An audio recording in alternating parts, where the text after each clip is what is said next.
The Visit. History of Terror.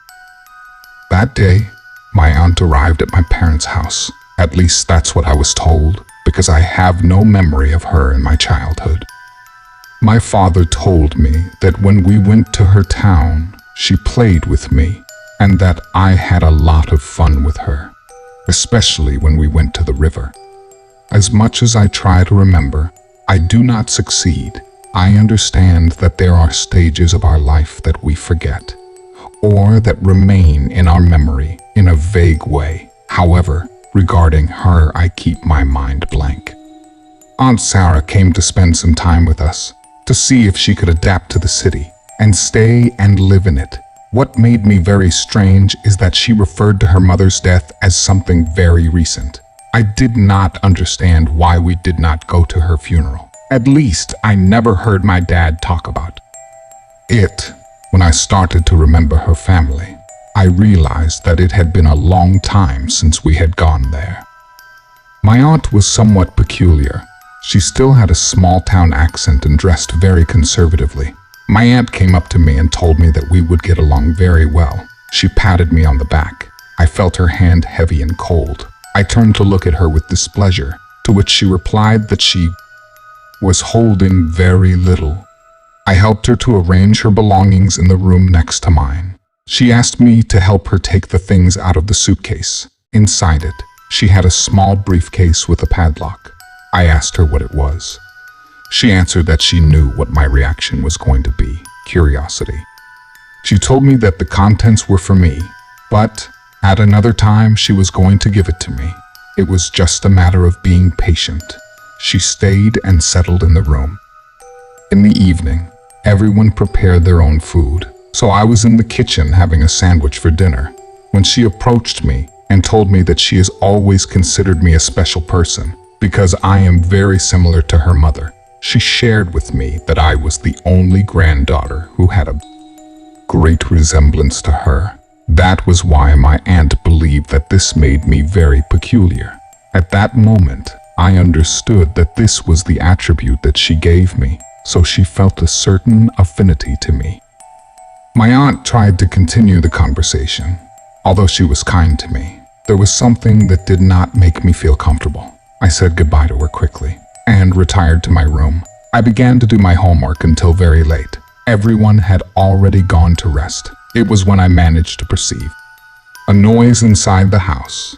In fact, it happened in my aunt's bedroom. Under the door, I could distinguish a little light. It was different because it emitted a certain reddish glow. I thought it was one of those colored bulbs that provide a very dim light. I went to the bathroom. Suddenly, I began to hear a murmur, as if two people were talking. I did not take enough interest. I went to the toilet. While I remained inside it, I heard the voices with more intensity. I thought my father had woken up and was talking with my aunt. It was very strange to me because he goes to sleep very early, since he gets up very early to go to work. Likewise, my mother also goes to work a little later, but it was common for them to retire to their room very early. When I left the bathroom, I went immediately to my aunt's room. There was no sign of any conversation. The light was not on either. I even knocked gently on the door to make sure that my aunt was already asleep. She had already fallen asleep. The house was completely silent and dark. I went to my room with a strange feeling for what had happened. In the morning, my parents had already left for work, so I could talk to my aunt without anyone interrupting us. I told her that I had heard her talking to someone. She looked at me with surprise. She asked me where I got that idea. Who could have entered her room without anyone noticing? She even told me that maybe my mind was playing a trick on me. My aunt poured herself a glass of milk, turned around, and was about to leave when she turned around and out of the corner of her eye gave me a sign that I was crazy. I stayed thinking for a few minutes. I did not find the reason why my aunt denied me what I had seen and heard. I did not even ask her to make a claim, just out of simple curiosity. I didn't take enough interest in her. I got ready to leave for school. Before leaving, I told her that I was leaving, as she didn't answer me. I said goodbye without getting an answer from her. I shrugged my shoulders, believing that my aunt was quite strange. When I arrived home in the afternoon, there was no one there. It was quite strange, because as far as I knew, my aunt did not know how to move in the city, but I still thought she had gone to the park or to a place very close by. I took a snack and went to my room. On my bed, I found a small doll made of rag. She had long black worsted hair, combed with 2 pigtails and a pink bow on each one of them. I picked up the doll. I checked it all over. It was handmade, since I could see the thread of some stitches. In its neck, it had a bracelet with red beads and a pendant hanging from it. I checked it, but I could not distinguish what it was. I was immersed in checking the object when I heard the keys of the door. It was my aunt returning with a bag. I took the doll and asked her if she had made it. She answered me yes. She told me that she had made it with much affection for me, if it was possible for me to take it everywhere with me, so that it would protect me from any danger. I thanked her for the gift, although I did not like it at all. I considered that I was not old enough to carry a doll in my backpack. On another occasion, at night, I stayed up very late reading a book. At about 3 in the morning, I heard a sound inside the house. I stopped my activities. Cautiously, I looked out of my room. Again, I saw a reddish light that could be perceived through the threshold of the door. This time I heard more clearly that 2 people were talking. I heard a hoarse voice, as if it were that of a man. Cautiously, I approached the door of my aunt's room. I bent down to see through it. I could hardly see anything at all. My aunt was with her back to the door. I could only see her feet moving from one side to the other. Suddenly, I saw other bare feet by the size and thickness of them. I could intuit that they were those of a man. Suddenly, I saw that my aunt stopped her erratic walk. Those who were inside the room stopped talking. The room was absolutely silent. I sensed that they had noticed my presence, so I got up very carefully and went immediately to my room. As soon as I entered, I got into my blanket and covered myself completely. I heard clearly when the door of my aunt's room opened. I even heard the knob of my door when my aunt tried to open it. She opened the door a little to make sure that I was asleep. As I did not move, she went to her room. I did not hear anything. The house was silent. The next day, I got up earlier than usual to talk to one of my parents. My mother was in a hurry to go to work. I told her to give me a few minutes to talk to her. She looked at me angrily, but stopped her hurry. She asked me what was so urgent that I had to get up at that hour. I explained to her roughly what had happened those 2 nights. She told me that if I was not sure what was going on, not to make things up. I answered that someone had been with my aunt the 2 previous nights, and that it caused me a little fear to know that the person who was with her was someone very strange. My mother took her bag and told me that we could talk some other time. She was already very late with my nonsense comment, so, as I was not sure what was going on, I preferred not to talk about it anymore. I took my backpack to go to the university. When I was in class, I looked in my bag for one of my books. I was surprised to find inside the doll that my aunt had given me. At that moment, I got annoyed with her, since she wanted me to carry it everywhere at all costs. With obvious disgust, I took it out of my backpack and put it under the bedside table so my aunt wouldn't bother me with it anymore. That day, I didn't feel like coming back early and finding her at home. So I decided to go to the library to do my homework. I would try to get there until my parents were there. At night, I got a surprise when I entered my room. The doll was perched on my bed. I was sure that I had left it in the living room furniture. That was when I began to fear not only the doll, but also my aunt. Since her arrival, I had felt a strange vibe from her. After I finished my activities, I turned off the light and went to sleep. I was just beginning to fall asleep when I heard the door of my aunt's room open. I decided to ignore what happened. Finally, no one in my house had been interested in it, least of all me. I heard a knock on my door. I did not like the feeling of getting out of bed because sleep would scare me away, so I did not pay attention. Again, they insisted on knocking on the door. They did it several times until they stopped knocking. In the morning, I told my aunt why she insisted that I open the door for her. What was so urgent for her to wake me up at that hour? She looked at me strangely. She told me that she already imagined things. Since she was never outside my room, I was left with the doubt. So at night, I told my parents if they had gone to my room. They answered that they did not. I was left worse than at the beginning, but I doubted that my aunt had told me the truth. She was looking at me very carefully, with a somewhat ironic smile. The following weekend, my aunt had to go to her town to carry out some commitments she had. When she left, I felt liberated. I took the opportunity to enter her room and go through her things. I found nothing of importance, only old and unwashed clothes. I sat in front of the closet that had a mirror. I stayed for a few moments, watching, when suddenly I saw an image that was reflected in the mirror, and that was behind me. It was a dark being, whose smile was very big. I turned immediately, but I could not see anything. I looked in the closet and opened the closet doors. There was nothing. I left the room immediately and locked the door.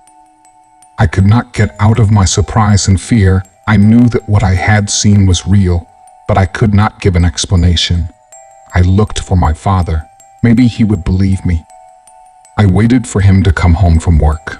When I saw him arrive, I immediately approached him. I told him that I needed to talk to him about Aunt Sarah. Fortunately, he was receptive to what I told him. When I finished telling him, he just shook his head negatively. His attitude scared me, I thought. He did not believe my words. I tried to insist on my comment. He signaled me to keep quiet. My father told me that when I was very small, an incident happened with me. Maybe that's why I have no memories of my childhood in the village. He was silent for a few moments, then continued the conversation. He told me that the whole family used to go to the village with some frequency. On one occasion, my Aunt Sarah asked my father to take me with her to the river. My father was not entirely sure that I should accompany her, since she was carrying a basket of laundry. He believed that my aunt could get distracted washing clothes, and that an accident could happen. My aunt argued that many women go to the river with their children, and up to that moment, there had never been any mishap. With the argument that my aunt told him, my father agreed. My father continued with the conversation. Each time he became more serious, and I was very curious. He told me that that day I almost drowned. He did not give me the details because he did not know for sure, but that the people who were in the river assured him that it had not been an accident. My aunt took me by the hand to a more flowing part, and then she came back with me in her arms. According to my father, I was unconscious for several hours until I regained consciousness. At all times, my aunt told him that she had no intention of hurting me. The people who whispered in the village only invented things that were not true. Although my father never doubted what his sister told him, something inside him made him not go to town anymore. My father told me that he didn't want to expose me to anything else happening to me. At that moment, I asked him if he was afraid that something would happen to me. It was because perhaps there was a little truth in what the people of the town said. He told me that he had realized that his mother performed certain witchcraft practices. He never related that incident with me. However, now he believed that my Aunt Sarah was in the house with another intention. Most likely she learned witchcraft from her mother. Everything my dad told me was a big surprise. It was unknown information for me. I asked him as a favor that when my aunt came back to tell her to leave, he agreed to do it. It was just a matter of seeing her and talking to her. I felt a great relief when I realized that what was happening with my aunt was not something pleasant. It was not a simple prejudice towards her. That night, I was calm because I knew that my Aunt Sarah was absent. I was ready to listen to some music while I played on my video game console. The next day, I didn't have classes, so I could sleep until very late. I was with my headphones when suddenly I heard as if someone was playing in the window overlooking the street. I lowered the volume to the devices, and again I heard clearly, as if they were throwing a stone. I got up to look out when another object almost broke the glass. I heard the impact very loud. I did not want to look out. I thought that at any moment it could break into 1,000 pieces. After a few minutes, everything was silent. Now I peeked out very cautiously. I stealthily discovered the curtain. In the distance I saw a silhouette. It seemed that of a woman, because at some point I saw how her hair moved in the wind. I withdrew from the window. It really scared me to think what it could be, or also believe that she was looking for me. The rest of the night, I stayed awake, sitting on the bed, waiting for something else to happen outside. It was not like that. However, I heard a sound inside the house, as if they were opening the door of my Aunt Sarah's room. That noise did not scare me, because I knew that my aunt was absent, so I got up to see what it was. When I opened the door, I saw how a shadow entered the room and closed the door with a loud bang. At that moment, I didn't know what to think. I didn't understand what I saw. I didn't want to investigate more. I went back to my bed without knowing what to think. I still didn't get out of my confusion when I heard someone knocking on the door of my room. I walked backwards in the corner of the room. I sat down on the floor to avoid being seen. I realized that a shadow or something like it looked out. I saw how it moved its head in search of me. Then it withdrew and left the door a little open. I didn't even get up from the floor to close it. I was afraid of being discovered. I stayed for a long time in that place until sleep overcame me, and I lay down on the blanket with which I was covered. In the morning, I was awakened by the voice of my Aunt Sarah, who had just arrived from town. I had no interest in going out. I didn't even want to see her. After the conversation I had with my father, I felt that everything that had happened to me during the night was her fault. I was almost certain that the reason for her arrival at the house was me, so I preferred not to go out during the day, so I wouldn't have to see her. I listened when my aunt knocked on my door. I had no intention of opening it. Later, I heard that she went out to the street. That was when I felt free to be outside my room. When I opened the door, I found on the floor a small box, which had inside a locket. When I opened it, I saw that it had a picture. I guess it was my grandmother's, because the locket was quite old. I looked closely at that picture. Although it was old and was a little worn, I cannot help but realize that I had a great resemblance to my grandmother, or at least I thought so. I don't know why, maybe because of the doubt that seeing that picture gave me. I kept the locket. I put it on my desk and went out to prepare a snack. I was eating when my aunt came back. It took less time than I expected. As soon as she saw me, she jumped on me and gave me a big hug. She told me that she had missed me a lot, a situation that confused me since we had very few days of living together. My aunt left suddenly. When she came back, she had the medallion with her. She told me that it was necessary for me to wear it. That object was exclusively for me. I answered her that I would do it another time. She did not pay attention to what I told her. On the contrary, she took the chain and put it around my neck. As soon as I felt the item rubbing against my skin, several images came to my mind, as if I was reliving memories of the past. What I did not understand was that I had never had those experiences. Most probably, my aunt realized my confusion because she approached me and whispered in my ear not to worry. That night I would understand absolutely everything that had happened to me. Until that moment, I wanted to take off the locket. But then my father came in. He asked my aunt to talk alone. I immediately imagined what my dad was going to ask her, which gave me peace of mind. At that moment, I heard a scream from my aunt. I ran to the living room. My father was inert on the floor. I did not understand what had happened. I turned to see her. She had an evil smile on her face. I did not take the necessary interest since it was urgent to attend to my father. My mother called emergency medical services. In a few minutes, they took him to the hospital. I wanted to go with him in the ambulance. However, they did not allow me. They said that only one companion was allowed. My mother told me to be calm. She would inform me promptly the situation in which my father was. I felt so worried that I did not notice that I would be alone with my Aunt Sarah. I went back into the house. When I closed the door, she was standing with a plant with a root in her right hand. Behind her, there was a sinister shadow. It was very similar to the one I'd been seeing the last days. She pounced on me. I felt how she suffocated me. She told me that it was time to give my body to her mother. She would live again. The visit. A horror story.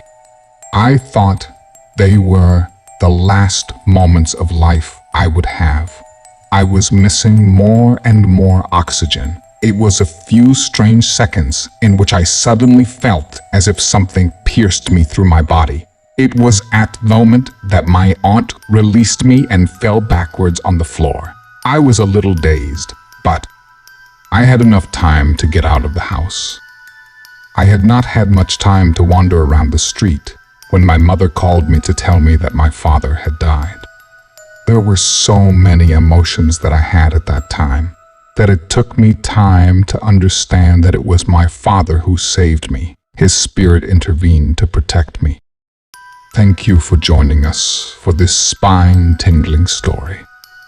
We hope you found it both thrilling and thought-provoking.